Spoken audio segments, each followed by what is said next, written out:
The Houston Texans name / confirm CJ Stroud as QB1. We'll hear from the man himself. Plus, I'm going to convince you that the Baltimore Ravens are the ideal opponent for Stroud to make his first start against. I'll try to make it make sense inside the locker room.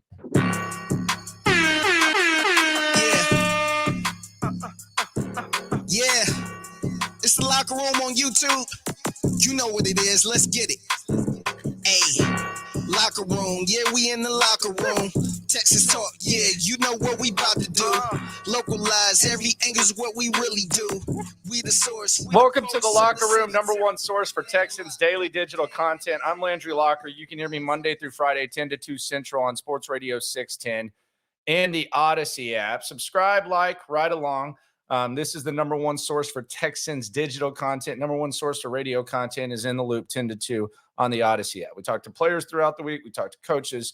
If you want the pulse, whether you're a Texans fan or not, this is the place to come. So be sure to like, subscribe, ride along. Got the J.J. Watt jersey right there. It's going to be hung soon. It's the one that he sent when he left. He sent to me personalized, and it will be hung up soon. I'm not going to try to do it myself. I don't want to put a hole in the wall, but it will be up. So if you're seeing that, that's new to the studio.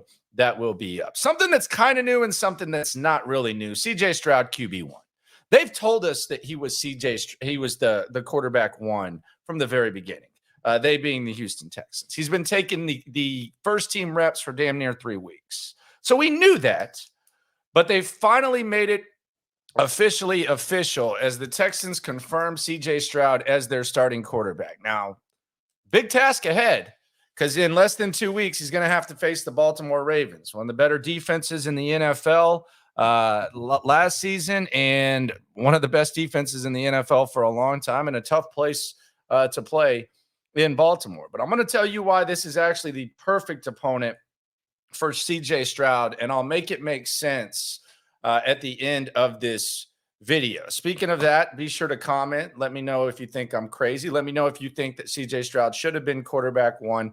Keep the comments coming. It is interactive. But let's hear from the man himself. Let's hear from CJ Stroud being asked about being named the starting quarterback for the Houston Texans. Here's what he had to say about it. First of all, I just want to give all glory and praise to my Lord and Savior Jesus Christ.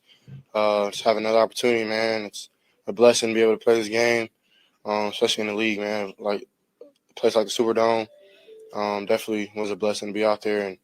And but yeah, it was the same thing. I mean, you got to keep working. Was definitely a blessing, something that I think I worked for and definitely earned.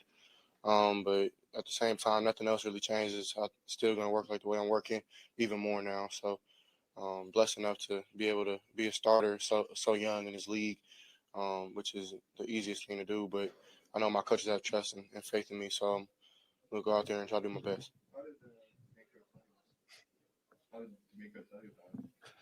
He just sat me down one-on-one. Yeah, it was nothing really crazy. I'll keep that between us. Yeah. I do wonder, did CJ Stroud know before this that he was going to be the starting quarterback? Because everyone knew it. Like, they knew it in the locker room. Like, I find it hard to believe that D'Amico Ryans, after the Saints game, called him in the office and said, hey, you're going to be our starter. Maybe he did. I have no idea. I don't think it necessarily matters, but you could kind of tell there that he, that's not a question he wanted to answer, and good on him for not answering it, because, that's something that I don't want to say they've been paranoid, but, they've kind of kept CJ Stroud a little bit close to the vest, maybe for his own protection. But, CJ wasn't going to bite the hook with Brooks Cabina asking that question. But what about actually being ready against the Baltimore Ravens? Here was CJ Stroud being asked that question. Like, are you actually ready for this? How ready do you feel now for the regular season and for what's coming up for you? I mean, we'll see. I mean, it's not really something I can just answer right away.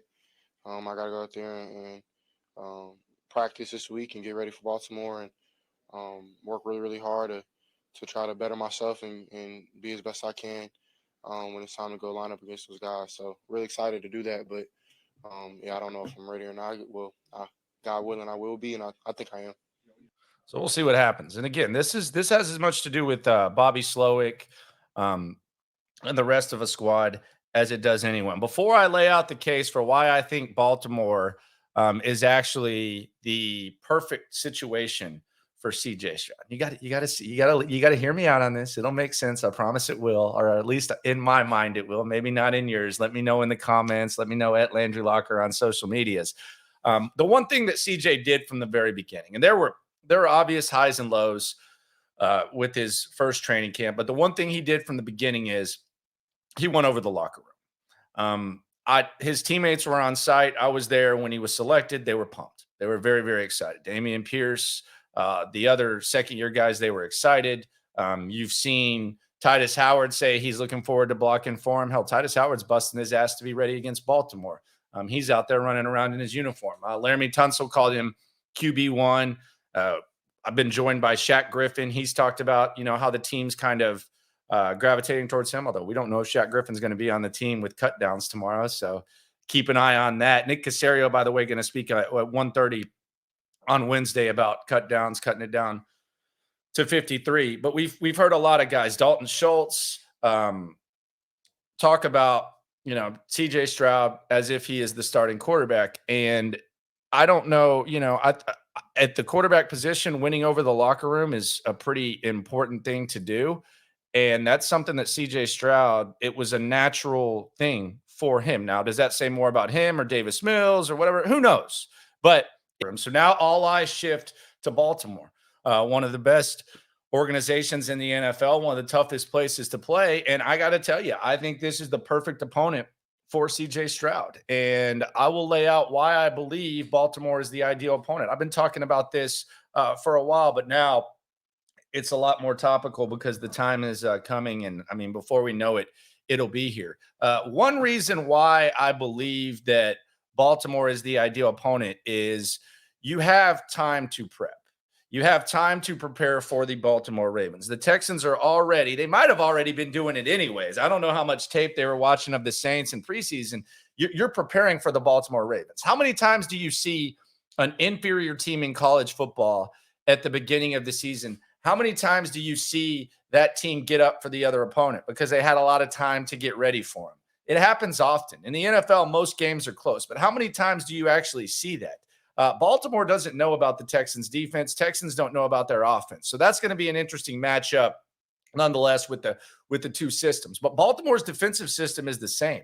So you can watch tape on that and figure out how it works, and you have a long time to do it. It's not like CJ Stroud, in week 3 is going to play a game, and then all of a sudden he's going to have 5 days or whatever to get ready for Baltimore. No, not right now. Like he's studying right now. So you get more time to prepare for the Baltimore Ravens in week 1 than you would week 2, 3, 4, 5, 6, 7, all the way up. So that's number one. Number two, some people say, well, the Baltimore Ravens are good. Wouldn't you rather play someone else? You're going to have to play them anyways. It's not like the Texans drew in a hat and they drew the Baltimore Ravens and they said, oh, wow, now you have to play them this year. They were going to be an opponent no matter what. So with everything I just said and the fact that you're going to have more time to prepare for them, you were going to play the Ravens no matter what. So you're playing them early. Also, you have the Ohio State experience with CJ Stroud, where CJ Stroud has gotten up for big games, big atmospheres, big environments, which is what Baltimore is going to be. CJ Stroud might go out there and struggle. He might not perform well, but it's not going to be because the crowd gets to him. With him, Bryce Young, etc., that's not going to happen. So the Ohio State experience helps. And let's look at the game that we always talk about with CJ Stroud. What's the game that we always talk about? We hear it all the time. He gets asked about it. It seems like every effing time he goes up to the podium, what's he get asked about? The Georgia game. That was a game where you had a lot of time to prepare for Georgia. It wasn't just a week-to-week thing, and he got up for it. So this is kind of the situation, the scenario that CJ Stroud has liked. You had, a month plus to get ready for Georgia, couple weeks, whatever it was, 3 weeks. I can't even keep up anymore, but he had that time. So you were going to have to play them anyways. You have more time to prepare for them, and the defense is not a mystery. Now, the Texans defense, I don't know that they know what to expect from the Baltimore offense, which could be good. Maybe there's some hiccups or maybe they hit them in the mouth. But from a Texans offensive standpoint, Baltimore has never seen this version of the Texans play. Bobby Slowick has been calling a very vanilla offense. So they really don't know what this is going to look like. So their defense is kind of on their toes. Their defense from a Texans point of view, you know what they're going to be. Now they're effing good. That's another issue on itself. They're effing good, but you know what they're going to be and you have more time to prepare for it. So that's why I think this is the ideal opponent for CJ Stroud in the ideal time, because knowing that you're going to have to face the Ravens no matter what, this is the right time. Did I convince you or not? Subscribe, like, ride along. It is the Locker Room, number one source for Texans daily digital content, number one source for radio content in the Loop, Sports Radio 610, 10 to 2 Central on Sports Radio 610. Just had the kid. I'm good to go. I'm 100% go as well. CJ Stroud's good to go. I'm good to go. We're all in it together. The Watt jersey coming up. CJ Stroud, front of the depth chart. Baltimore Ravens, less than 2 weeks. Fun times ahead. No matter what happens, though, when it comes to this Texans stuff, whether you're a Texans fan or you're just someone coming in here to get the pulse of what's going on, first of all, you come to the right place. Second of all, we're all in this together. Happy effing football. 53-man rosters coming down. Let's get it. Texas talk, yeah, you know what we about to do. Localize every angle's what we really do. We the source, we the pulse of the city too. Landlocked, got the game in the headlock. Localize every time, can't stop, won't stop. Yeah, we top 2 and we not too. Plugged in daily digital on YouTube.